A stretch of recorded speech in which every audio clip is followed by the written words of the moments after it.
Up in Canada, the Leafs and the Habs get all the coverage, but we know down in the States who is the #1 most valuable team in the NHL. It's the New York Rangers, baby. New York, New York. They're everybody's darling heading into the playoffs this year.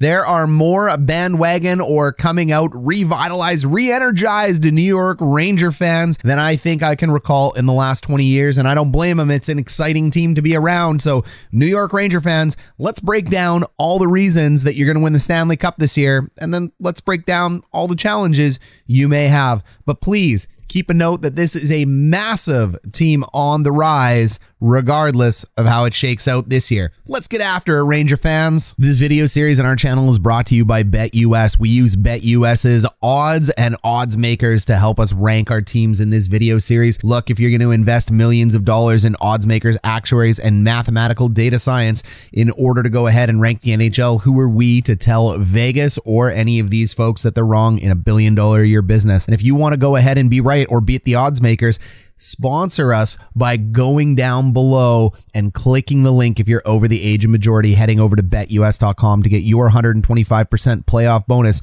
to go ahead and beat the odds makers and pick your favorite team to win the Stanley Cup or daily NHL betting. First things first, where do the Rangers rank? They rank number 10 right now, according to the BetUS betting odds, plus 2,000 for the Rangers. So if you're a diehard Rangers fan and you think, no way, no how, this is a 110-point team right now, they're going all the way with the best goalie in the NHL, head over to BetUS, use code HES, smash it, beat the odds makers. So they're ranked number 10. All right, let's talk about the reasons that the New York Rangers are going to win the Stanley Cup. Reason number 1, Igor Shesterkin. That's our video. Just kidding. Kind of. Igor Shesterkin is the best goaltender in the NHL right now. Go ahead and look at that save map. I love putting stats in visualization form. Thank you so much to hockeyviz.com for doing this for all of us. It's free. Head over to there. These maps are amazing. Look at that ice cold blue. Shesterkin's the best in the NHL right now. He is a wall. He is #1 in the NHL in wins above replacement, the #1 gold stat for all players and their contribution to their NHL team getting wins. He is #1 in save percentage. So if you don't believe in advanced stats, you better believe in save percentage because he is numero uno. And then he's also #1 in goals against average. Shesterkin is #1. The second reason they may end up winning the Stanley Cup is their deadline moves. Oh my God, this was a bad hockey team when you think about the analytics before the deadline. The moves they made featuring Andrew Copp, their #1 player here, ends up helping them out quite dynamically. Go ahead and take a look at their charts here. We know what the saving chart is. We just saw it. But go ahead and look at the New York Rangers defensive chart on the right side, 5v5. That isn't too bad. This is a team that doesn't just have a great goalie. They got great team defense as well too. They come in number 7 since the deadline in corsi. So their corsi has improved dramatically since the deadline. Pre-deadline, these guys were 27-29. They were in the bottom of the NHL for corsi. It was embarrassing. I keep saying they're a pretender because I hate the underlying performance of this team. Since the deadline, they're also number 3 in goals for percentage. That means that they are the 3rd best team in the NHL for scoring goals compared to getting goals scored upon them. They are number 3 in goals against, and they are number 4 in high danger chances against. This is a very good defensive team, but stay tuned. We'll talk about scoring later. The Rangers also have a beautiful power play, number 3 in the NHL. It's ironic when we talk about scoring that their power play is so good, but this is what happens when you have a deep top 6 like New York does. Their top 6 forwards are excellent. Look, number 3 in the NHL at 26%. That is definitely something to write home about and get excited about because power play and penalty kill matter in the playoffs. All right, so those are all the great reasons. Let's talk about the reasons I still question the New York Rangers. The #1 reason, bad scoring. And I've broken it down pre-deadline and post-deadline so we can see the difference. Look at that offensive chart on the left for shots. That's gross. That is ice cold. These guys do not generate scoring chances. And at the end of the day, folks, I understand the playoffs. You're going to win 2-1, 3-2. It's a grind. It's a defensive battle, but you need to score to win hockey games. Hockey games is a puck possession, corsi, shots to the net kind of game. That is how you get W. So team defense and goalie is one part, but you got to be able to score. When you take a look at their finishing chart, they finish a little bit better than they get shots. So their finishing rate isn't too bad. They're actually on par, which is good. But it always concerns me when your shooting percentage is so low, when you're throwing so few pucks at the net and you're scoring at the clip that the Rangers are scoring at. I never believe that that's sustainable. That is like a quagmire. You're looking at this going, is this really going to hold for 4 rounds of the playoffs? I don't know. They're number 17th in Corsi since the deadline. They were 31st for Corsi since the year started, second worst team in the NHL, but number 17 since the deadline, that's still below number 16. That is not good. So yes, it improved, but this is nothing to be thrilled about. They are number 18 in scoring chances for since the deadline, again, below 16. So you're below the playoff threshold, number 27 in chances for throughout the year. And they remain at number 19 for high danger chances for. So they're getting more shots, but they're not dangerous shots. Look, at least you're getting shots, but number 19 for danger shots, every key analytic for scoring for the Rangers is not good, regardless of roster or what you may think. This is what has me questioning the Rangers going into the playoffs, but they have so many other good things going for them. Another reason why they may end up losing, look, I've watched Ranger games. I've watched a few Ranger games. Okay, I've watched a lot of Ranger games because they're young and exciting. I like watching what's going on. I mean, it's the Rangers. They have the coolest jerseys in the NHL. It's the New York Rangers. It's a cool team.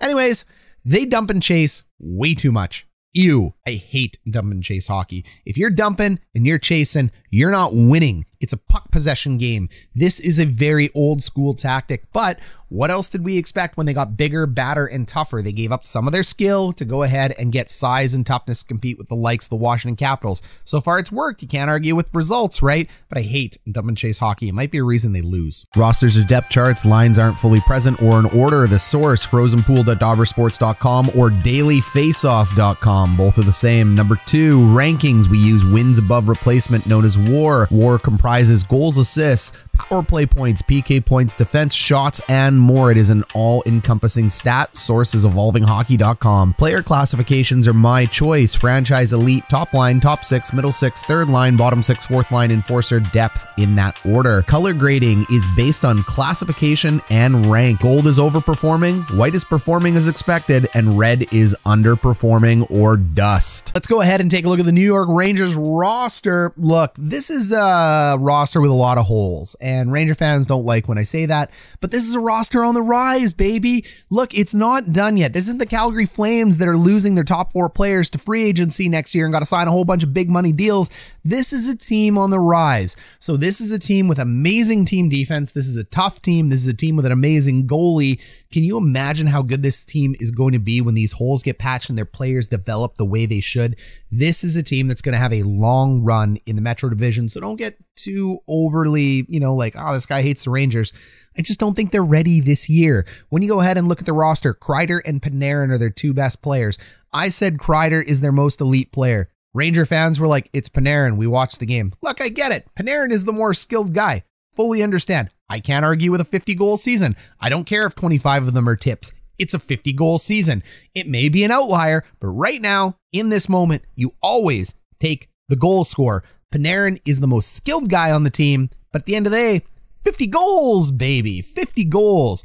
Zibanejad is playing awesome. Look, I think Zibanejad is doing his job. He's a top-line player. He's ranked number 23. I could have given him a gold, but, I'm just not fully sold. I'm sorry, a little bit of bias on that, but he's ranked number 23. He's a top-line player. I just don't think he's elite. I couldn't go ahead and write in elite. It is what it is. Doing his job. Look, Frank Vatrano is not great right now. I'm sorry. It's not like he's been traded. I can't make an excuse for him. Other players that have been traded and moved team to team in the middle of the season, they usually have a bad ranking. But when you're ranked number 244 out of forwards, this isn't in the league, people. This is ranked 244 out of all forwards. I'm worried. I'm nervous. It's a hole. I don't like it. I can't argue with wins above replacement. It includes all major stat categories. Their second line is good. The addition of Andrew Copp, who is always hurt, but we will miss him. We are Jets fans on this channel. Andrew Copp makes this top 6 dynamic. Ryan Strome doing his job in the middle. Panarin, elite. Then you go ahead and you look at the bottom and you're like, I don't like this. Now, Lafreniere and Capo are only red because you do not draft the second overall player and the first overall player and go, I think they're going to be middle and bottom 6 players. Look, they're doing fine on the third line, like literally fine, but these were guys that were supposed to push into the top, and guys like Frankie over there are actually supposed to fall down the roster and round out your third line, but that's not what happened. It's the reverse. Lafreniere and Capo have a lot of room to grow. So, potential? Yes. Bus? Maybe. They might be. It's sorry, guys. It takes a minute. I get it. There's patience. I get it. But think about that other team across the pond from you, the New Jersey Devils, Jack Hughes and Nico Hischier, when they were drafted 1 and 1 overall, which isn't 1 and 2, but darn close. Yeah, they may not have had the greatest start, but these are $7 and $8 million a year players that produced, and they produced like they should. It was just a weaker draft class. Lafreniere was one of the best goal scorers ever in the QMJHL. Capo is supposed to be good. The fact that we've gone a couple years now and we haven't seen them blossom makes me very nervous.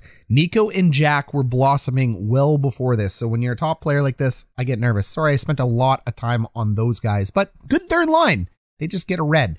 When you go ahead and look at their fourth line, I do not like their depth amongst their top after their top 9. I don't like it. Look, Ranger fans, don't get on me too hard. The fourth line doesn't win you Stanley Cups. I know a lot of old school guys are like, it's going to win a Stanley Cup. Look at the Montreal Canadiens. Look at the Tampa Bay Lightning last year. Yeah, they both had great fourth lines, but they're bonus lines. You can roll your first 3 lines over and over and over again in the playoffs. If you lose a guy, your fourth liner, even if it's a great fourth line player, is likely not deep enough to step into a top 6 anyway. You lose a top 6 player in the playoffs, you're in a bit of trouble. So it's nice to have depth to play with, but you're going to run your horses in the playoffs. So your top 9 is more important. When you take a look at Reeves, he's going to get in there because he needs to be, but it really doesn't matter who you pick out of the bottom 5 here. They're all meh. I'm not giving them more than 5 minutes of ice time, except for Reeves, who may need to drop the gloves from, now and then. Go ahead, take a look at their defenseman. Adam Fox is a franchise defenseman. Duh. Still hate what he did to Calgary, but whatever. He's a franchise defenseman. It's the way it goes. Lindgren, also a top pairing defenseman. He's doing his job. Not good, not bad, just doing his job. It's exactly what he should be doing. Trouba and Miller are top 4 guys playing in the 2-3 spot. Again, doing their job. Sorry, Trouba's overpaid. I know you guys didn't like hearing that, but he is. He's still a top 4 defenseman though, and there is nothing wrong with your third pairing defenseman. But at the end of the day, Ranger fans, I've said this on all my videos, Fox is going to carry 50% of the load. Lindgren's going to carry it with him. The fact that Trouba and Miller in there, they're probably going to carry 30 to 35% of the load. Everybody else after that, they just don't need to be scored on for the very few amount of minutes they're going to play. When you take a look at goal, it's all about Shesterkin, isn't it? That man is elite. I didn't call him a franchise because it's the first year. That's the only reason. I got to see a goalie do it a couple times in a row before I give you a franchise tag as a goalie, but he is damn hot this year. And your backup plays like a starter. You're really loaded in net. All right, the last reason they may end up losing. This is very common. They're going to run into the juggernaut from the Atlantic Division at some point if they get through the Penguins, the Bruins, or the Carolina Hurricanes. And look, they may end up doing it. The fact that Pittsburgh doesn't have Tristan Jarry, that's huge. I think the Rangers are going to end up sneaking through there. Also, we know the Rangers have the Penguins number, so I like this first round matchup for the Rangers. If they end up getting through and it's Carolina that they're playing, Carolina is also out of the NHL's number 2 goalie in Frederik Andersen this year. So Freddie Andersen not in the net, Tristan Jarry not in the net. That might give the New York Rangers the ability to make the conference finals. And yes, that means I get a first round pick for the Winnipeg Jets for that Andrew Copp trade, because that's the condition on the pick. So go Rangers go in that sense. Then you got to end up playing Tampa, Florida, or the Leafs. That's a really tough matchup. That is way tougher than anything you're going to face in the Metro. Then you got to play Colorado or Calgary. So the Darling Run may get to the conference finals, but I don't know if they'll get much further than that. New York teams love getting to conference finals. All right, so here's your final list. Igor Shesterkin, number 1 goalie in the NHL. Deadline moves help this team a lot. Best power play in the Metro right now, but they are hindered by bad scoring even after the deadline moves. I hate the dump and chase. The roster depth is cantankerous for me, and the Atlantic and the Western Conference teams could end this Cinderella run regardless of the first 2 rounds. All right, Ranger fans, you let me know. Did I get it right? Do you feel a little bit better here? I called you guys pretenders earlier before. I'm not backing down from that. I don't change opinions on this, but hopefully you understand. I do like this team. I like where this team is going, and got to show the Rangers a little bit of love, and I still have them in A tier. Congrats on a great year, New York Rangers.